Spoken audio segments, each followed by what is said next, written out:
Hello everyone, আসসালামু আলাইকুম। ছোটোবেলা ঠিক যেমনভাবে সাজুগুজু করতাম সেই ভিডিও নিয়ে আজকে আপনাদের সামনে চলে আসলাম।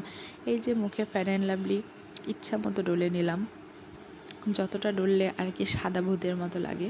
এরপরে এই যে ফেস পাউডারটাও ডলে নিলাম, একেবারে সাদা সাদা করে নিলাম মুখটা। ছোটোবেলা ঠিক এগুলোই করতাম। বিশেষ করে আম্মু যখন দুপুরবেলায় ঘুমাতো তখনই আমাদের সাজার সময়টা বেশি বেছে নিতাম। আমার মনে আছে আম্মু আমাকে একটা ফেস পাউডার কিনে দিয়েছিল।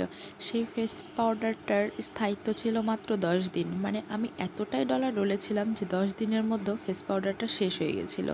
এরপর কাজল, লিপস্টিক এগুলোর কথা তো না বললেই না।